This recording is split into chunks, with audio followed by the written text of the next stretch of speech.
Hello guys. तो आज हम एक वीडियो लेकर आए हैं जो उन लोगों के लिए काफी ज्यादा हेल्पफुल है जो हायर स्टडीज के लिए जाना चाहते हैं and they were not sure about कि वो किस तरीके से प्रोसीड करें। तो इसमें हम लोग एंड टू एंड आपको गाइडेंस देंगे कि आपको मास्टर्स में किस तरीके से करना है, आप फॉरेन में कैसे अप्लाई करोगे, कैसे आप अपने सीवी को फॉर्मेट करोगे, कोल्ड ईमेल्स कैसे भेजे जाते हैं, किस तरीके की scholarship available outside India, self sponsorship scholars कैसी होती हैं, बाहर की ओपन स्कॉलरशिप्स कैसी होती हैं।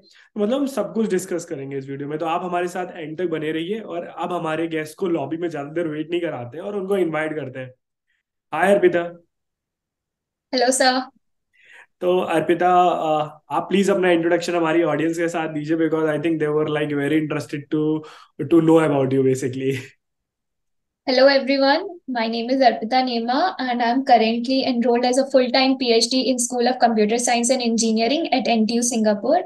I did MTech in Data Science from IIT Jammu. Before joining MTech, I worked for 2 years at Persistent Systems in the data practice unit. Okay, तो अर्पिता, आप प्लीज मुझे ये बताइए कि आपकी मास्टर्स जर्नी कैसी रही। बेसिकली मास्टर जर्नी में आपने क्या सीखा जिससे आपको पीएचडी में एनरोलमेंट मिला, and the most important thing कि मतलब आपको ऐसा क्या लगा कि क्या कुछ रह गया, you can do better, so at least जो व्यूअर्स है ना उनको वो चीज पता चले और वो पहले से ही इस चीज के लिए तैयार रहे।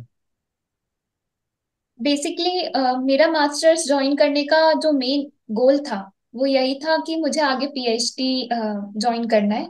And basically I belong in this academic and research environment. I love doing research and academic is something which gives me some kind of energy. So starting से ही मैंने अपने मास्टर्स में अपना सीजीपीए काफी डिसेंट मेंटेन करने का हमेशा try किया है. उसके साथ साथ ही I try to do some projects and interns. And in the last semester of my masters, I got this opportunity to join India Connect program. Basically, it is a student exchange opportunity for a semester long duration.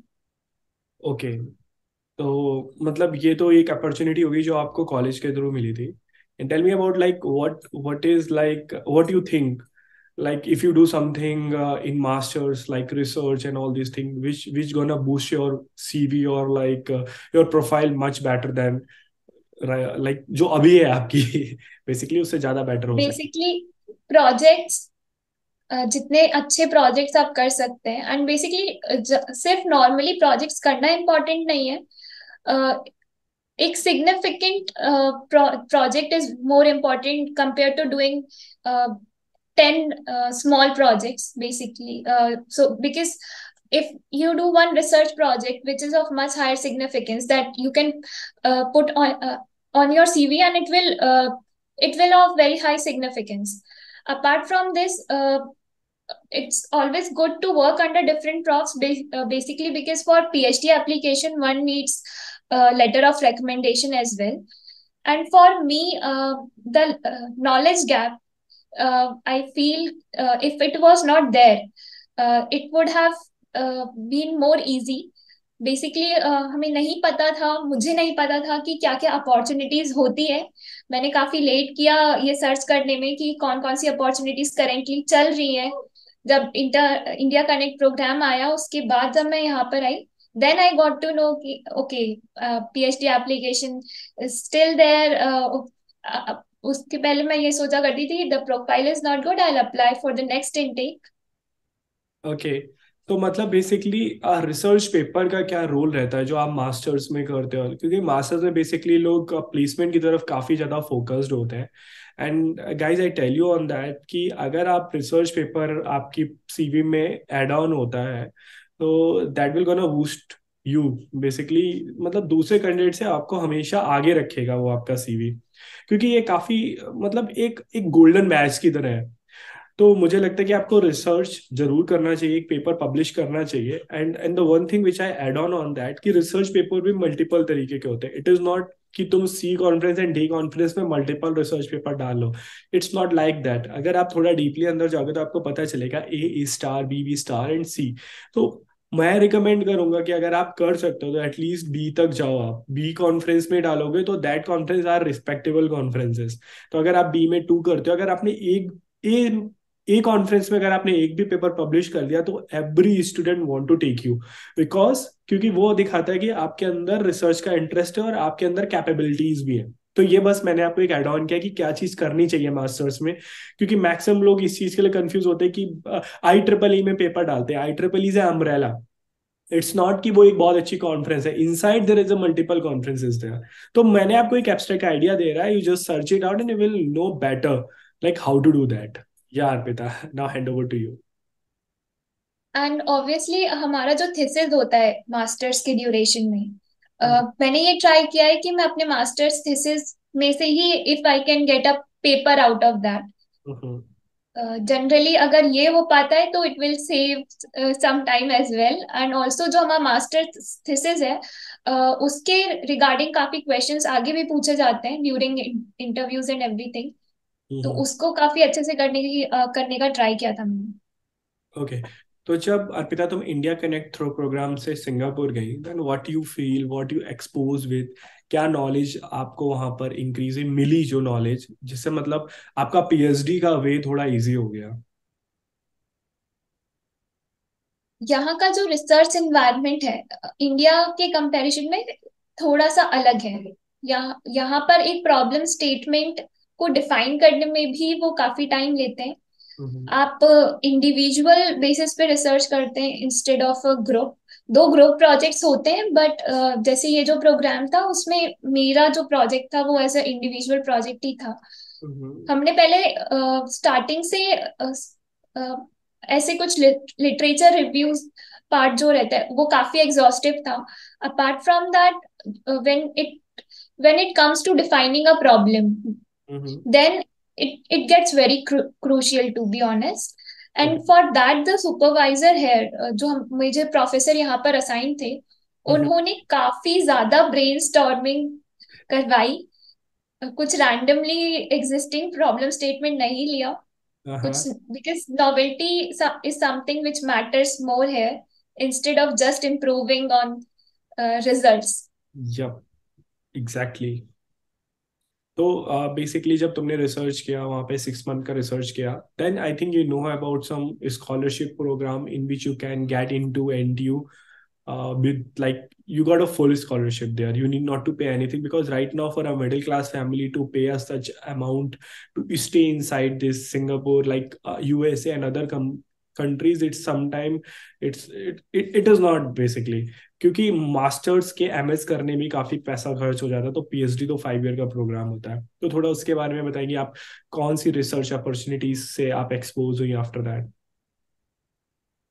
जब मैं यहाँ पर आई, यहाँ पर NTU का PhD application process जो था हम्म। उसका डेडलाइन भी मैंने पहले से सर्च नहीं करके रखा हुआ था। आई हम्म। वॉज थिंकिंग आई अप्लाई, मेरा ये था कि मैं अब पहले अपना मास्टर्स पूरा अच्छे से कंप्लीट करूंगी, अपना प्रोफाइल काफी स्ट्रांग करूंगी, then I start applying.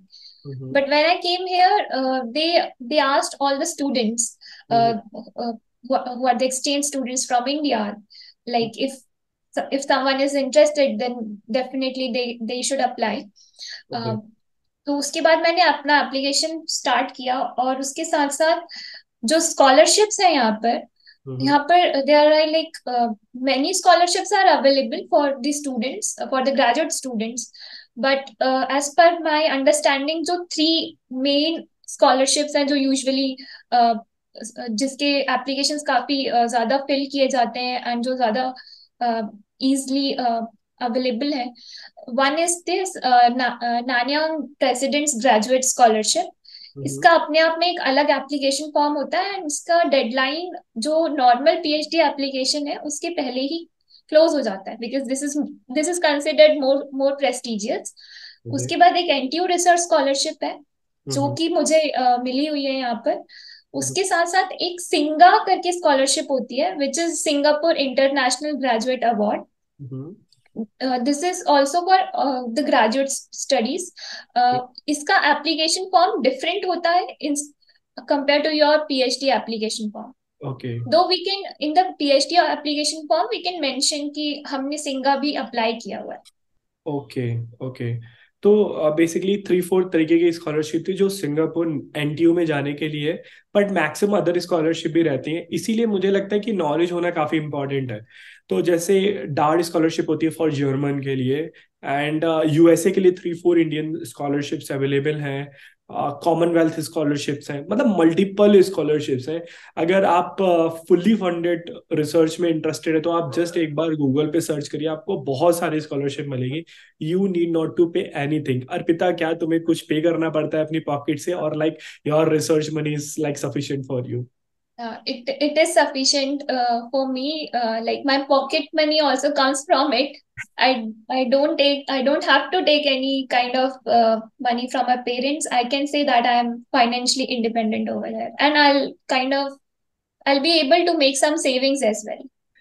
Okay, so now next thing is that the thing, like, first you search for all this scholarship, and like if you are not able to crack it basically, ठीक है, हो सकता है कि नहीं आप crack कर पाए, तो the second thing is that the way to reach the professor is by a cold email. तो now this section will cover how to actually write the cold email and what is the best way to do it. Yep, Arpita, you can tell them like what is the best way to do it. First of all cold email crisp होना चाहिए। ये सबसे important बात होती है cold email की, क्योंकि जो भी प्रोफेसर्स होते हैं वो काफी ऑक्यूपाइड होते हैं। They will prefer to have a brief and crisp mail. उसके बाद मैं जो मेरे कोल्ड ईमेल्स थे उनको स्टार्ट ऐसे करती थी कि मैं मेंशन करती थी कि I applied for PhD programme in this institute. After that, I used to mention what are my area of interest or what all domains I want to work on. उसके बाद जो मेन बॉडी पार्ट स्टार्ट होता था mail का, उसमें ये mention होती करती थी like the basic introduction of like I am currently working like I am currently as working as a visiting research scholar in NTU Singapore. I did my masters from IIT Jammu. Basic introduction. उसके बाद start होता था how you align your research area with that of the professor और the supervisor जिनके under आपको काम करना है। तो उसके साथ साथ हम जब स्टार्ट करेंगे तो ये सब चीजें भी आपको देखनी पड़ेगी कि उनकी वेबसाइट पर जाकर के वो क्या क्या किस किस एरिया में काम करते हैं, उनके क्या क्या पब्लिकेशंस हैं, वो किस लैब के इंचार्ज है, आपको क्या उस लैब में जाना है या फिर क्योंकि कभी कभी प्रोफेसर्स मल्टीपल लैब्स को भी हेड करते हैं। हम्म। तो ये चीजें काफी इंपॉर्टेंट हो जाती हैं और ये आपकी मेल को स्टैंड आउट करती हैं कि that you have done some research. Okay. These mails are usually not preferred to be generic. Professors को ये काफी सही लगेगा, किसी भी को भी ये अच्छा लगेगा ये देख करके कि someone is really interested to work under them. तो बेसिकली मतलब अगर एब्स्ट्रैक्ट बोला जाए तो यार कोई एक पर्टिकुलर जेनरिक ईमेल नहीं क्रिएट करना है, जाना है उनके प्रोफेसर की खुद के पेजेस होते हैं, वेब पेजेस होते हैं, उनके पेपर्स को देखना है कि वो किस में कर रहे हैं और वो अपना एरिया ऑफ इंटरेस्ट वहां पर डालते हैं। एंड आपको उसको दिखाना है कि वो आपका एरिया ऑफ इंटरेस्ट है। वो आप कैसे दिखाओगे, तो वो ऑलरेडी हमने कवर कर रखा है कि आप मास्टर्स में कुछ रिसर्च करोगे। Let's suppose you work on data science, you blockchain, securities, NLP, like multiple चीजें हैं। आप अगर उसमें रिसर्च कर दो, आप उसी अकॉर्डिंगली प्रोफेसर चूज करिए। एंड अगर उनका इंटरेस्ट आपसे लाई करता है and they gonna like you, तो डेफिनेटली आपको कोई ना कोई स्कॉलरशिप वो दिलवा ही देंगे। तो ये सारी चीजें बेसिकली रहती है। तो आप ये चीज हो गई। अब नेक्स्ट चीज होता है कि आप जब मेल भेज रहे हो तो उसके साथ आपको एक सीवी भी अटैच अपना करना पड़ता है। तो आप जान लेते हैं कि वो सीवी का फॉर्मेट कैसा होगा। गाइस, सीवी जो आप नॉर्मली जॉब एप्लीकेशन में डालते हो that is different than what you used in applying for your PhD basically. तो अभी उसके बारे में जानते हो वो कैसा होना चाहिए यार पिता? तो मेरा जो सीवी था उसमें मैं स्टार्ट जो टाइटल हमारा खुद का नेम वहां से स्टार्ट होता है। एंड यूजुअली जो स्टूडेंट्स मिस करते हैं पीएचडी एप्लीकेशन में वो अपना डेसिग्नेशन या कहना चाहिए जो करेंट टाइटल है वो मिस कर देते हैं जनरली। तो वो पार्ट भी मैं ऐड करती थी कि मैं एनटीयू सिंगापुर में like I am working as a visiting research scholar and MTech in data science from IIT Jammu. Next section profile summary होता है जिसमें कि हम 2-3 लाइंस में डिस्क्राइब करते हैं हमारा research interest and how we are going to beneficial to the institute. फिर वहां से generic education, work experience, projects, publication, position of responsibility, इसके पहले हम स्किल्स वगैरह भी ऐड कर सकते हैं प्रोजेक्ट्स के बाद में। एंड एक और जो चीज मैं ऐड करती थी वो ये होता था कि प्रोफेशनल एफिलिएशंस, जो कि हमारा जो पीएचडी एप्लीकेशन होगा उसमें भी रिक्वायर्ड होता है। They ask you whether you have any kind of professional affiliations और not. So, as a student, as a if someone is already in industry, they can mention those things as well. But as a student, I am a part of IEEE Computer Society, so I used to mention this as well. Okay, तो CV format में आपको references देने हैं जो वो बताई है, और सारी चीज़ों को लिस्ट आउट करना है। और सीवी में अगर आपका रिसर्च पेपर ऐड ऑन है तो आप करिए, मतलब एटलीस्ट आपको शोकेस करना पड़ेगा कि आपको क्या आता है। जैसे आपको गिटहब डालिए, अगर आपके रिसर्च पेपर नहीं है तो आप गिटहब में एटलीस्ट कुछ अच्छे projects, don't copy paste from the internet because it easily detectable, वो पता चल जाता है। तो कुछ जो आपने किया हो, क्योंकि एटलीस्ट अगर आप सिलेक्ट हो गए तो उसी पर क्वेश्चन पूछा जाएगा, तो आपको फिर वो नहीं आएगा। बेसिक्स इंटरव्यू कैसा होता है अर्पिता? क्या तुम्हारा इंटरव्यू हुआ था आफ्टर सिलेक्शन? अगर हुआ था तो Yes. किस तरीके के क्वेश्चन पूछे जाते हैं? अगर तुम वो बताओगे तो काफी बेटर रहेगा। बेसिकली यहाँ पर जनरली दो इंटरव्यूज होते हैं। एक आपका सुपरवाइजर भी ले सकता है, और and the second interview research admission committee generally लेती है। ये जेनरिक प्रोसेस है और हर इंस्टीट्यूट में ये अलग अलग भी हो सकता है। मेरे एंड पर जो मेरे सुपरवाइजर थे, उन्होंने एक इंटरव्यू लिया था और उन्होंने मेनली जो सारे क्वेश्चंस पूछे थे, वो एक तो in depth understanding of your own projects. वो कुछ अलग से क्वेश्चन नहीं पूछेंगे, बट आपको अपना सीवी बहुत अच्छे से पता होना चाहिए, आपके प्रोजेक्ट्स काफी अच्छे से पता होना चाहिए। ओके। और क्या कोर सब्जेक्ट से भी पूछते हैं? जैसे नेटवर्किंग हो गया, डेटा साइंस के कोर सब्जेक्ट, लीनियर अलजेब्रा, इनसे भी पूछते हैं क्या एज कुछ? सच मुझसे उससे नेटवर्किंग वगैरह के क्वेश्चंस नहीं पूछे गए, क्योंकि मैं डेटा साइंस में ही मेरा स्पेशलाइजेशन है, और जो पीएचडी है I be working in the domain of computer vision. तो जनरली क्वेश्चंस यही के थे, but as such subjective questions नहीं थे। उन्होंने कुछ सिनेरियो बेस्ड क्वेश्चंस जरूर पूछे थे। अच्छा, क्या तुम्हें एक दो क्वेश्चन याद है जैसे सिनेरियो बेस्ड में? लाइक मेरा यहाँ पे जो प्रोजेक्ट था वो एजेआई पे बेस्ड था, और उसमें we were trying to have a model, like a deep learning model, जिसका साइज मेमोरी रिक्वायरमेंट्स और कंप्यूटेशनल रिक्वायरमेंट्स कम कर सकते हैं।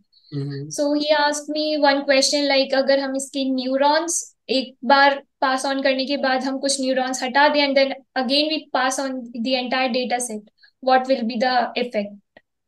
ओके, तो मेरा मतलब एक क्वेश्चन तुमसे ये है कि मतलब कुछ जो इंटरव्यू लेते हैं वो तो ठीक है, मतलब जो आपने काम कर रखा है उसी पे सारा इंटरव्यू सेशन चलता है। एंड क्वेश्चन मैं भूल गया बेसिकली। क्वेश्चन मतलब अब मुझे लगता है कि काफी आइडिया लग चुका है लोगों को कि कैसे क्रैक करना है, किस तरीके से प्रिपेयर करना होता है, कैसे सीवी बनाते हैं, लेटर ऑफ रिकमेंडेशन कैसे लिखवाते हैं। मास्टर्स में आपको रिसर्च होना चाहिए, रिसर्च पेपर भी बी कॉन्फ्रेंस एटलीस्ट में पब्लिश होना चाहिए। कोल्ड ईमेल्स कैसे करते हैं, सीवी की फॉर्मेटिंग कैसे होती है, और बाहर की कितनी स्कॉलरशिप अवेलेबल है, ये भी आपको आइडिया लग चुका होगा। तो मुझे लगता है ऑलमोस्ट हमने सब कुछ कवर कर लिया। अर्पिता, तुम्हें कुछ एड ऑन करना है इस चीज में? Yes, to all the people out there जो भी पीएचडी एप्लीकेशंस अभी स्टार्ट करना चाहते हैं, या उनका गोल है कि उन्हें एकेडमिया में रहना है, आगे पीएचडी करनी है, तो जितना जल्दी से जल्दी हो सके स्टार्ट कर देना चाहिए अपना प्रेपरेशन सेमेस्टर वन से ही। अगर आप मास्टर्स में हैं, और अगर बैचलर्स में है तो like from six semester onwards, because application deadline क्या है ये सब देखने में भी काफी टाइम जाता है। Application itself it requires more than a day, so और मुझे अपना क्वेश्चन याद आ चुका है, क्योंकि बेसिकली लोगों में कंफ्यूजन होता है कि कितने साल का पीएचडी होता है, जैसे 3 ईयर का होता है, 4 ईयर का होता है, 5 ईयर का होता है, कितना टाइम लग जाता है। But I say like it depends. So what you think Arpita, कितना टाइम लगता है एनटीओ में to complete the PhD degree basically? so basically यहाँ का जो प्रोग्राम है इसमें मिनिमम और मैक्सिमम ड्यूरेशन स्पेसिफाइड है। Minimum duration is 2 years and maximum duration is 5 years। So हमारे पास 5 years तक का मैक्सिमम टाइम है, but people usually try to complete it as early as possible. And completion का वो क्या है, पैरामीटर क्या है कि कितने ए रिसर्च ए स्टार होना चाहिए? Is there any completion criteria for that? Sir it varies from professor to professor, मतलब ऑब्वियसली हमारे पास कुछ ट्रांजैक्शंस होने चाहिए definitely, and A star conferences के ही पेपर एक्सेप्टेबल होते हैं, ए स्टार और A grade conferences. Okay, journals, अच्छे जर्नल्स में पब्लिशमेंट हो, ट्रांजेक्शन्स में हो। ओके, तो बेसिकली गाइस ये मतलब कंप्लीशन होता है। अगर आप 2 ईयर में अगर 1 या 2 ए स्टार पेपर निकाल देते हो तो प्रोफेसर आपको दे देगा पीएचडी डिग्री तुरंत ही, बिकॉज यही एक सेटिस्फैक्शन क्राइटेरिया होता है। मल्टीपल जैसे इंडिया में पीएचडी के लिए जब आप आईआईसी बैंगलोर से या यहाँ पर जाते हो तो sometimes 7 to 8 years, even IIT Bombay 5 years is minimum, but it depends upon college to college. And क्या ऐसा भी होता है अर्पिता कि they make the problem statement for you or you will work on it, or they will give you some topic about it, you will find their problem statement, how to find out basically the work the area of like कैसे पता करेगा अपना problem statement, मतलब कैसा होता है वहां पे, थोड़ा उसका आइडिया बताओगे? Yes sir, so basically problem statement, जब मैं अभी इतना अच्छे से पीएचडी की जर्नी मैंने जस्ट अभी स्टार्ट करी है, तो एकदम नहीं पता पूरा का पूरा। हम्म। लेकिन जो इंडिया कनेक्ट वाला स्टूडेंट एक्सचेंज प्रोग्राम था, उसमें मेरे पास ये इंडिपेंडेंस थी कि I can choose the problem statement. Okay. And for PhD as of now my professor has asked me to go through the literature, and then हमारे पास उसके बाद कुछ विद इन 2-3 months का टाइम है to draft a research proposal. Okay. So ऐसा नहीं है कि हमारा प्रॉब्लम स्टेटमेंट फिक्स हो जाता है, हाँ। flexibility is there, and which is like a very important part for any kind of a PhD scholar, कि उसे एक फ्लेक्सिबिलिटी मिल रही है। और प्रॉब्लम स्टेटमेंट के साथ साथ they help you a lot. Okay, तो गाइज यार मुझे लगता है कि सारे क्वेश्चन कवर हो चुके हैं। अभी सेशन को इंक्रीज करना सही नहीं है क्योंकि मुझे लगता है सिंगापुर में ऑलरेडी नाइट हो चुकी होगी, काफी देर से हम लोग ये सेशन कर रहे हैं। तो गाइज अगर आपको कोई भी क्वेरी रह जाती है ना, आप कमेंट सेक्शन में जाइए, आप डालिए। मैक्सिमम जो लिंक्स हम लोगों ने डिस्कस की हैं, जैसे टेम्पलेट, जैसे सीवी आप लेटेक्स पे क्रिएट कर सकते हो, वरना मल्टीपल प्लेटफॉर्म है, जैसे नोवा रिज्यूमे हो गया, मल्टीपल प्लेटफॉर्म है। You can go for a free template, आप वहाँ पे क्रिएट कर सकते हो अपनी टेम्पलेट के लिए। एंड सम टाइम आपको कवर लेटर लिखना होता है, and multiple things are there, जरा सर्च करोगे तो आपको आइडिया लग जाएगा।